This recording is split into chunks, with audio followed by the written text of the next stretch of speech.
ദൈവനാമത്തിന് മഹത്വമുണ്ടാകട്ടെ. ഇന്ന് ഫെബ്രുവരി 26-ാം തീയതി. എല്ലാ ശ്രോതാക്കൾക്കും കർത്താവായ യേശു ക്രിസ്തുവിൻ്റെ നാമത്തിൽ സ്നേഹവന്ദനവും ശുഭദിനാശംസകളും നേരുന്നു. ഇത് നമ്മുടെ ധ്യാനത്തിനായിട്ട് നാം തിരഞ്ഞെടുത്തിരിക്കുന്നത് പുറപ്പാട് പുസ്തകം 4-ാമത്തെ അധ്യായമാണ്.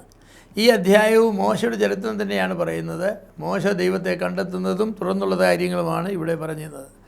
മോശയെ ദൈവം മിസ്രൈമിലേക്ക് അയക്കുവാൻ തീരുമാനിച്ചു. ദൈവം അവനോട് പറഞ്ഞു, നീ എൻ്റെ ജനത്തെ വിടുവിക്കണമെന്ന് പറഞ്ഞു, ഞാൻ നിന്നെ അയക്കാൻ പോകുമെന്ന് പറഞ്ഞു. ദൈവ സ്നേഹത്തോടെയാണ് തൻ്റെ നിയോഗം മോശയ്ക്ക് നൽകിയത്. വിചാരിച്ചുള്ളൂ ഒരു മനുഷ്യനെ ദൈവം വിളിച്ച് നീ എൻ്റെ ജനത്തെ വിടുവിക്കാനായിട്ട് മിസ്രൈമിലേക്ക് പോകണമെന്ന് പറഞ്ഞപ്പോൾ എന്തോ ഒരു വലിയ പ്രസ്താവനയാണ്, എന്തൊരു വലിയ നിയോഗമാണ്. ഇതിനേക്കാൾ വലിയൊരു ജോലിയുണ്ടോ? ഇതിനേക്കാൾ വലിയൊരു നിയമനം കിട്ടാനുണ്ടോ? എന്നാൽ മോശ ഒന്നിനു പുറകെ ഒന്നായിട്ട് ഒഴികൊഴികൾ പറയാൻ തുടങ്ങി.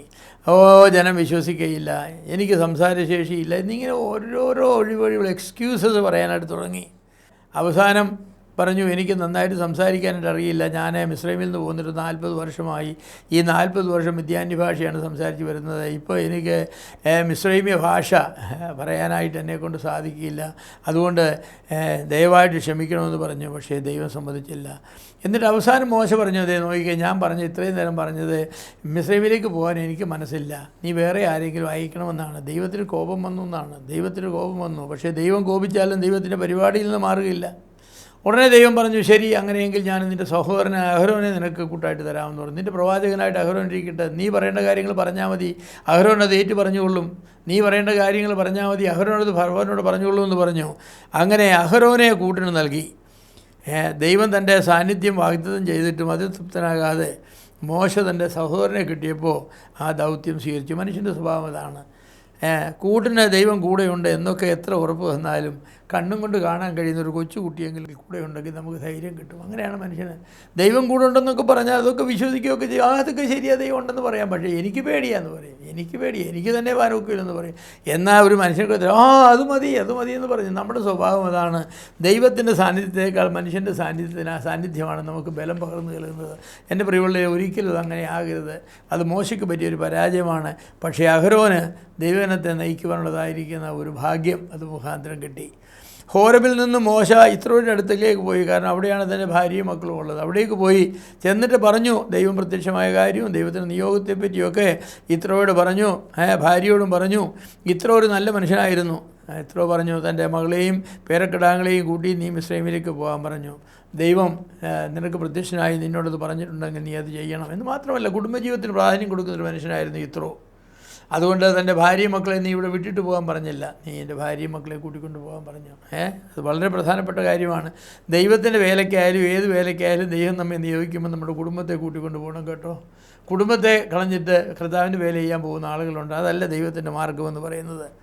പക്ഷേ സിപ്പോറയ്ക്ക് തൻ്റെ ഭർത്താവിന് കീഴ്പ്പെടുന്നതിൽ അല്പം പ്രയാസം തോന്നിയ സാഹചര്യം ഉണ്ടായിരുന്നു. കാരണം മോശ ഇങ്ങനെ പോകാൻ നേരം പറഞ്ഞു, സിപ്പോറയോട് പറഞ്ഞു, ദേ നോക്കിക്കേ, ഒരു കാര്യം ഞാൻ പറയാം, നമ്മൾ ഇസ്രായേൽ മക്കളെ വിടുവിക്കാനായിട്ട് പോകുന്നത്, ഇസ്രായേൽ ദൈവത്തിൻ്റെ മകനാണ്. അപ്പം ദൈവത്തിൻ്റെ മകനെ വിടുവിക്കാനായിട്ട് പോകുമ്പോൾ നമ്മുടെ സ്വന്തം മകനെ നാം ഇതുവരെ വീണ്ടെടുത്തിട്ടില്ല. ദൈവം അബ്രഹാമിന് നൽകിയ ഒരു കൽപ്പനയാണ് പരിച്ഛേദന എന്നുള്ളത്. പരിച്ഛേദന ഏൽക്കുക എന്ന് പറഞ്ഞാൽ ദൈവത്തിൻ്റെ വീണ്ടെടുപ്പ് പദ്ധതിയുടെ ഭാഗമായിട്ട് തീരുക, അബ്രഹാമിക കവനൻ്റെ ഉടമ്പടിയുടെ ഭാഗമായി തീരുകയാണ്. മോശയ്ക്ക് മൂത്ത മകൻ ജനിച്ചപ്പോൾ മോശ പരിച്ഛേദന കർമ്മം നടത്തി. അങ്ങനെ വേണം. മോശയ്ക്ക് 2 മക്കളാണ് ഉണ്ടായിരുന്നത്. ഇളയ മകനെയാണ് ഇപ്പോൾ പരിച്ഛേദന ചെയ്യാൻ ഇടയായത്. അപ്പോൾ ആദ്യത്തെ മകനെ പരിച്ഛേദന ചെയ്തപ്പോൾ ഈ മിദ്യാന്യർക്ക് അന്ന് പരിച്ഛേദനയൊന്നും ഉണ്ടായിരുന്നില്ല. മോശ ഒരുപക്ഷെ പറഞ്ഞു കാണും സിപ്പോരോട്, കേട്ടോ, ഞങ്ങൾക്ക് യഹൂദന്മാരായ ഞങ്ങൾക്ക് ഒരു സെർമണിയുണ്ട്, ഒരു ആചാരമുണ്ട്. ആ ആചാരം മക്കൾ ജനിച്ച ഉടനെ നടത്തേണ്ടത് ആവശ്യമാണ്. അത് നടത്തിക്കുമോ?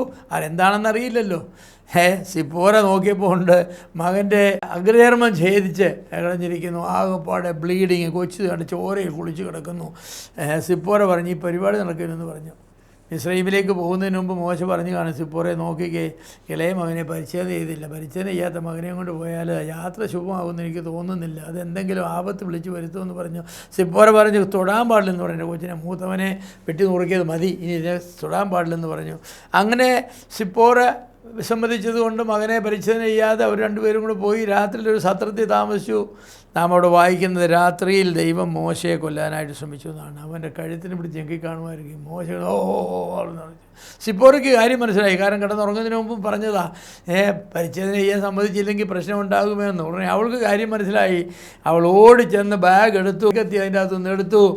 മകനെ അവൾ തന്നെ അങ്ങ് പരിച്ഛേദന ചെയ്തിട്ടു. അഗ്രകർമ്മം മോശയുടെ കാൽക്കലേക്ക് എഴുതിയിട്ട് പറഞ്ഞു, യു ബ്ലഡി ഹസ്ബൻഡ്, നീ എനിക്ക് രക്തമണവാളനാണെന്ന് പറഞ്ഞു. അത് മലയാളത്തിൽ വായിച്ചാൽ അത്രയും അങ്ങോട്ട് ഇമ്പാക്റ്റ് കിട്ടുന്നില്ല എന്ന് പറഞ്ഞു. ഏതായാലും കൊള്ളാം, മകനെ അങ്ങനെ പരിച്ഛേദന ചെയ്തു. ലോകത്തിൻ്റെ ചരിത്രത്തിൽ ഒരു സ്ത്രീ അല്ലെങ്കിൽ ഒരു അമ്മ സ്വന്തം മകനെ പരിച്ഛേദന ചെയ്യാനുള്ള ഭാഗ്യമെന്ന് പറയുന്നത് സിപ്പോറയ്ക്ക് മാത്രമേ കിട്ടിയുള്ളൂ. അതിൻ്റെ ആവശ്യമുണ്ടായിരുന്നില്ല, മോശ അത് ചെയ്തുകൊള്ളുമായിരുന്നു. പക്ഷേ ഒരു കാര്യം ഇവിടെ പറയുന്നത് എന്താണെന്ന് ചോദിച്ചാൽ, നമ്മുടെ സ്വന്തം കുടുംബത്തെ, നമ്മുടെ സ്വന്തം മക്കളെ വീണ്ടെടുക്കുവാൻ നമുക്ക് കഴിഞ്ഞില്ലെങ്കിൽ നാം എങ്ങനെയാണ് ദൈവത്തിൻ്റെ ജനത്തെ വീണ്ടെടുക്കുന്നത്?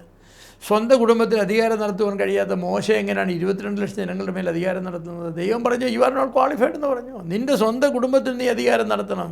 തൻ്റെ കുടുംബത്തെ ഭരിക്കുവാൻ അറിയാത്തവൻ ദൈവസഭയെ എങ്ങനെ ഭരിക്കുമെന്നാണ് തിമോത്തിയോസിൻ്റെ ലേഖനത്തിൽ പറഞ്ഞിരിക്കുന്നത്. അതുകൊണ്ട് എൻ്റെ പ്രിയമുള്ളവരെ ഞാൻ പറയാം, കുടുംബജീവിതം എന്ന് പറയുന്നത് വളരെ പ്രധാനപ്പെട്ട ജീവിതമാണ്.